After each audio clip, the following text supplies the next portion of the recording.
Senator Mark Kelly didn't come to play. He came to expose the truth behind a trillion-dollar missile defense fantasy, and the moment he asked Pete Hegseth the one question that actually matters. Can this system stop a real nuclear salvo? Everything fell apart. Mr. Secretary, I want to talk about the proposed Golden Dome missile defense system. There's a request to spend $25 billion in this year alone. First of all, is this system designed to intercept a full salvo attack? Senator, it's a multi-layer system that would include different types of salvos. Obviously, so it's not just Rogue Nation. Okay. Well, it's meant to. Yes, it's not meant to be just one nation. It could be utilized in against Russia and China, full salvo. So, what kind of reliability are you aiming to build into this system? Are we looking for something like 4 nines on intercept success? 99.99% reliability. Obviously, you seek the highest possible. You begin with what you have and integrating those C2 networks and sensors, building up capabilities that are existing with an eye toward future capabilities that can come online as quickly as possible, not just ground-based, but space-based. So against future capability too. So do you believe that we can build a system that can intercept all incoming threats? You think we could build that system? This is a very hard physics problem. You would know as well as anybody, sir, how difficult this problem is, and that's why we put our best people on it. We think the American people deserve it. So let me tell you what I think we're facing here. You're talking about hundreds of ICBMs launched simultaneously, varying trajectories, MERS, so multiple reentry vehicles, thousands of decoys, hypersonic glide vehicles, all at once. And considering what the future threat might be, it might even be more complicated than that. And you're proposing spending not just $25 billion, but upwards of, I think CBO estimated this at least $500 billion, other estimates $1 trillion. I am all for having a system that would work. I am not sure that the physics can get there on this. It's incredibly complicated. So I want to get to another issue that you're facing here. How much of the staff of the Office of the Director of Operational Test and Evaluation did you cut? After collaboration, sir, with the service departments, the Joint Staff, and others, we identified that as a place where there were redundancies and multiple additional layers that were unnecessary. I'll tell you what you cut. You cut 74%. Most of it. That's what I was going to say. Most of it. And was your decision to cut more than half of the Pentagon's testing and evaluation office staff driven in part by concerns about the office's plan to oversee testing of Golden Dome?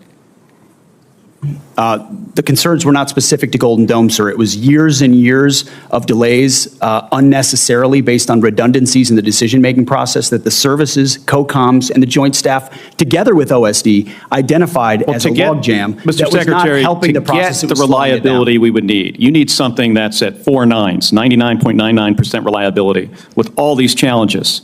And you cut the staff of the people who are going to make sure this thing works before we make it operational, before we give it to the warfighters. You got to go back and take a look at this. But I also strongly encourage you to put together before we spend $25 billion or $175 billion or $563 billion or $1 trillion, put together a group of people to figure out if the physics will work. You could go down a road here and spend hundreds and hundreds of billions of dollars of the taxpayer money, get to the end, and we have a system that is not functional. That very well could happen. And you're doing this just because the president, and I understand your role as the Secretary of Defense. You got to execute what the president says. But this idea, might not be fully baked. And you can get in front of it now and figure out and find out if you put the right physicists on this. And I'm not saying go to the big defense contractors. I'm going to scientists, and I know there's a questionable relationship with this administration and scientists, but go to some scientists, figure out what we would have to do to build a system, and then make smart decisions before we spend hundreds and hundreds of billions of dollars.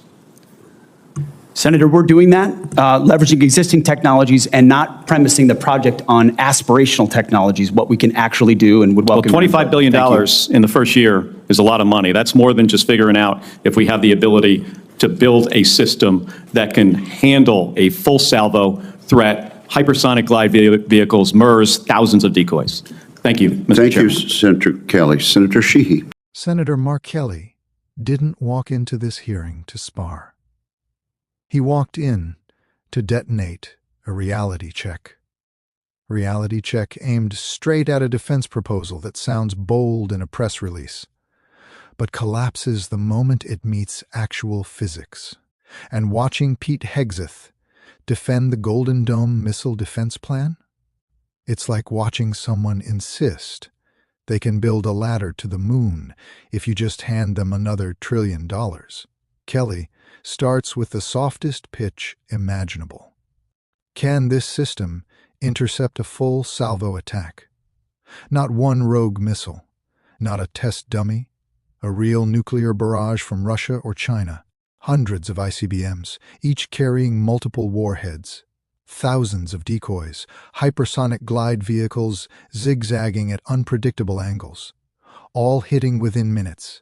This isn't sci-fi. This is the nightmare physics problem the U.S. would actually face.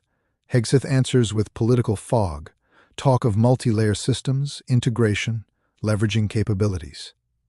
Translation: we don't have this figured out, but we'd like the money anyway. Kelly pushes harder. What reliability are you targeting? 99.99%. Because when it comes to nuclear war, missing one warhead, just one, means hundreds of thousands dead. And this is where Hegseth slips. Accidentally says the quiet part out loud.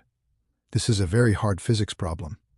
In other words, even with unlimited money, unlimited engineers, and unlimited patriotism, the laws of physics do not negotiate. So when Mark Kelly, NASA astronaut, Navy captain, test pilot, says physics may simply not allow this system to exist, that's not politics. That's expertise wrapped in lived reality. Then comes the bombshell. While pushing a system that demands near-perfect reliability, Hegseth cut more than half of the Pentagon's testing and evaluation staff, the exact people responsible for proving whether this system works. Kelly forces him to admit it. Most of the oversight office was gutted. And when asked if those cuts were connected to the Golden Dome program, Hegseth retreats behind bureaucratic buzzwords, redundancies, streamlining, layers. But Kelly's response is devastating. You are demanding extreme precision, extreme validation, extreme independent testing, while eliminating the only team capable of providing it. Kelly lays out the future in brutal clarity. The U.S. could spend $25 billion this year, then $175 billion, then $563 billion, and eventually $1 trillion, only to reach the end of the road and discover the system cannot work, not because of incompetence, but because the physics of hypersonics, decoys, and multi-warhead salvos may make this shield fundamentally impossible. Kelly asks Washington for something radical. Stop. Breathe. Ask scientists first. Not contractors. Not lobbyists. Scientists.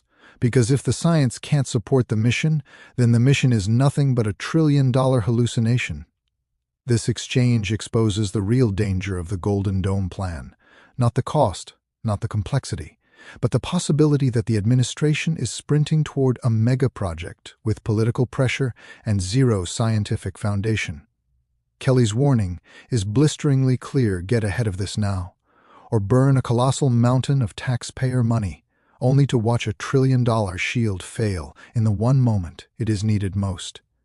And when someone who has literally survived the physics of spaceflight tells you something is impossible, you listen. If you want more breakdowns that cut straight through political theater and expose the truth behind these massive national security decisions, stay tuned, subscribe, and keep demanding transparency. Because $1 trillion mistakes don't stay in the Pentagon. They land on your tax bill, your vulnerability, your future.